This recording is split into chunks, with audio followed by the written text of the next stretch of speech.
triad of devilry, comprising of drug abuse, poverty, and pornography, all three interwoven with the bloody massacres of the 1910s.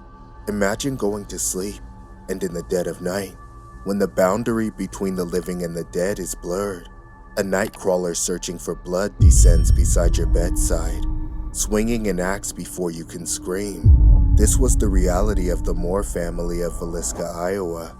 The residents of Villisca awakened in 1912 to a macabre scene of blood-soaked walls, lifeless bodies, and a palpable sense of horror that gripped their souls. As fear seeped into the hearts of every villager, whispers of a sinister presence began to circulate among the terrified residents. But who was it, and why the Moore family?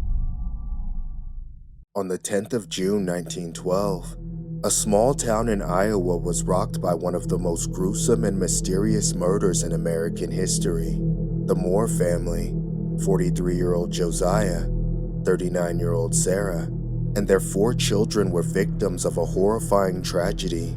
To make matters even more heart-wrenching, 2 young guests were also caught in the web of this chilling crime. The details are as disturbing as they are tragic. On that fateful evening of June, Mary Catherine invited her friends to spend the night at the Moore residence. Little did they know that darkness loomed just beyond their doorstep, and that this would be their last slumber party.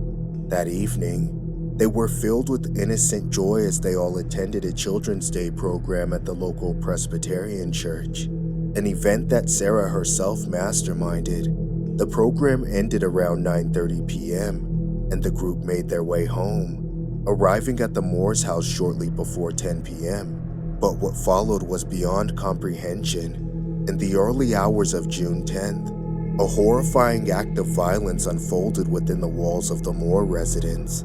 The 6 Moore family members and the 2 girls visiting were savagely bludgeoned, their lives stolen by a merciless attacker wielding an axe.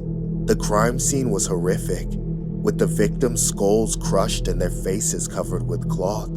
The brutality of the crime sent shockwaves throughout the close-knit community, leaving them grappling with fear, grief, and an overwhelming sense of disbelief. The little town of Villisca was left in shock and fear as news of the murders spread. No one could understand why anyone would want to harm the Moore family, who were well-liked community members known for their affluence and generosity. The morning of the 10th of June started like any other day in Villisca. Mary Peckham, a neighbor of the Moores, grew worried when she noticed that the family hadn't come out to do their usual morning chores. Something felt off. Concerned, she knocked on their door, but there was no response. Puzzled, she tried the doorknob, only to find it locked tight. Mary's unease grew, so she decided to let the Moore's chickens out and reach out to Ross Moore, Josiah's brother. Josiah arrived, and he also received no answer when he called out and knocked on the door. It was time to take action. Ross used his copy of the house key to unlock the front door, while Mary waited anxiously on the porch. Ross stepped inside and made his way to the guest bedroom. The sight that awaited him was beyond comprehension. The lifeless bodies of Ina and Lena Stillinger lay motionless on the bed. Shocked, Ross hurriedly instructed Mary to call the primary peace officer, their version of the police in 1912. Within a short time, Hank Horton, the primary peace officer, arrived at the scene. Together, they began to search the house, their hearts pounding with fear. What they discovered chilled them to the core. The entire Moore family and the 2 Stillinger girls had been brutally bludgeoned to death. The murder weapon, Josiah's own axe, was found in the guest room where the Stillinger sisters had met their tragic fate.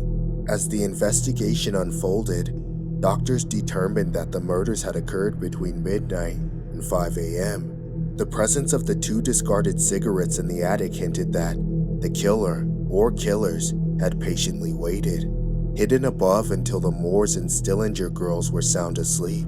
The initial attack took place in the main bedroom, where Josiah and Sarah Moore slept. Josiah bore the brunt of the savage blows. his face so disfigured that his eyes could not be found.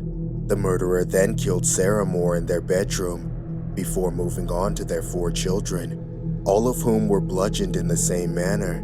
Afterwards, the killer returned to the main bedroom to inflict more blows on the elder Moores before moving downstairs to the guest bedroom where Ina and Lena Stillinger slept. Lena appeared to have fought back, and her nightgown was pushed up to her waist, leading to speculation that the killer may have attempted to assault her sexually.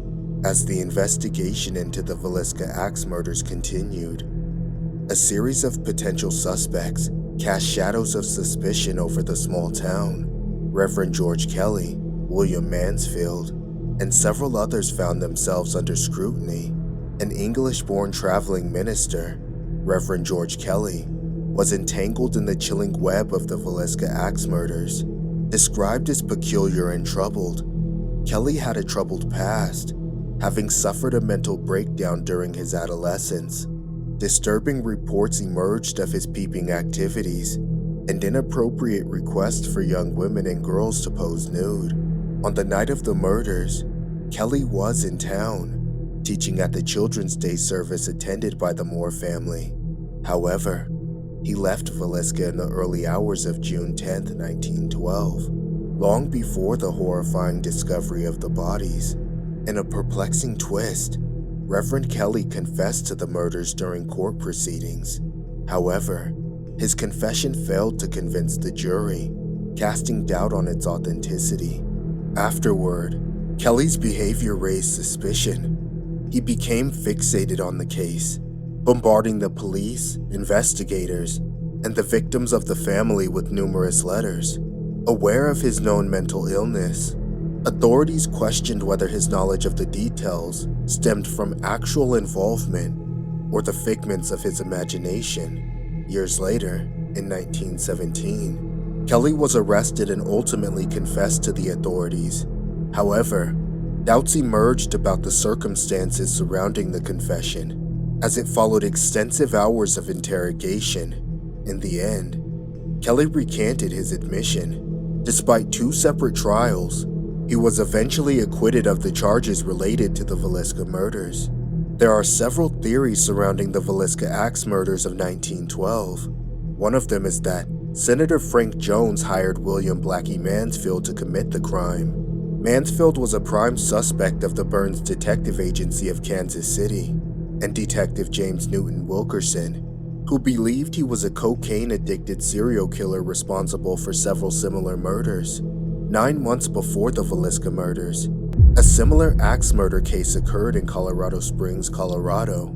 2 more cases followed in Ellsworth and Pola, Kansas. The cases were similar enough to suggest that the same person committed them. Wilkerson convinced a grand jury to open an investigation in 1916. Mansfield was arrested and brought to Montgomery County from Kansas City. However, payroll records provided an alibi that placed Mansfield in Illinois at the time of the Villisca murders. He was later released for lack of evidence. Later, he won a lawsuit he brought against Wilkerson. The cloud of suspicion that loomed over Reverend George Kelly and William Mansfield remains unresolved to this day. The true identity of the perpetrator behind the brutal Villisca axe murders continues to elude investigators, leaving a haunting legacy of fear and uncertainty in the history of this small Iowa town.